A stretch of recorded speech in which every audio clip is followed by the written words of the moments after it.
Hi అండి, నేను మీ రజనీని. ఈరోజు అయితే మనం పెసలతో ఇలా స్నాక్స్ అయితే తయారు చేసుకుందాం.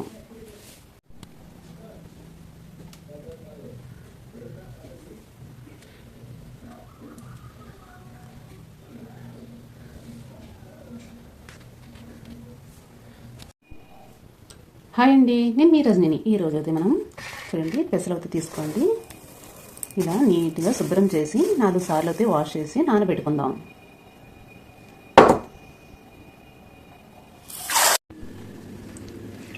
నైట్ అంతా నానిన తర్వాత ఇలా అయితే ఉంటాయండి.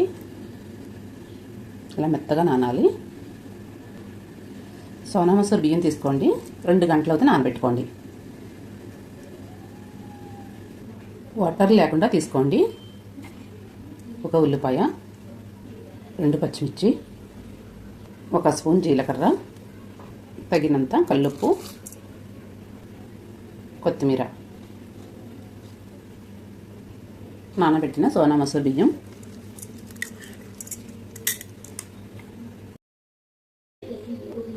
రెండు వెల్లుల్లి, 1 అల్లం ముక్క. ఇవన్నీ మొత్తం మెత్తటి పేస్ట్ లాగా అయితే తయారు చేసుకోండి. రోటిని రుబ్బుకుంటే చాలా టేస్టీగా ఉంటుంది.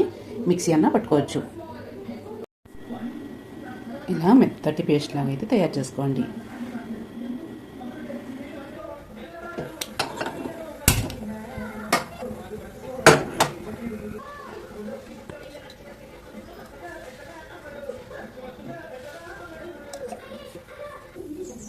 ఇలా చిట్టి బాండీ అయితే పెట్టుకుని ఆయిల్ అయితే వేసుకోండి.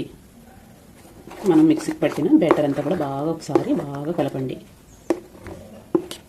ఈ చిట్టి బాండీలో చుట్టి వేసుకుందాం రొట్టె ముక్కలాగా.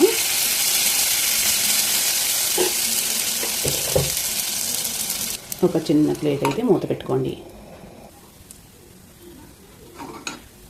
చూడండి చక్కగా కుక్ అయింది. చుట్టూ ఎర్రగా ఉన్నప్పుడు మనం తిరిగేసుకోవాలి. నెక్స్ట్ వచ్చేసి ఇలా తిప్పుకోండి. ఇలా అయితే తిరిగేసుకోండి. పర్ఫెక్ట్గా చక్కగా వచ్చేస్తాయి.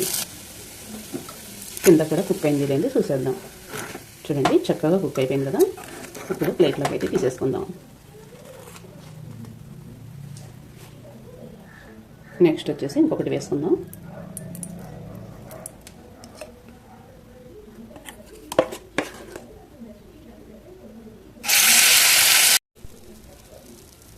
నెక్స్ట్ వచ్చేసి చూడండి ఇలా అయితే తిరిగేసుకుందాం. చక్కగా ఇలా అయితే తయారు చేసుకోండి అన్నీ కూడా. చూడండి చక్కటి స్నాక్స్ అయితే తయారైపోయింది. ఇలా అయితే తయారు చేసుకోండి. చూడండి చిట్టి మూకుట్లో ఎంత పర్ఫెక్ట్గా ఎంత చక్కగా అయితే వచ్చిందో. నా వీడియో నచ్చితే లైక్ చేయండి, షేర్ చేయండి, కామెంట్ పెట్టండి. Bye bye.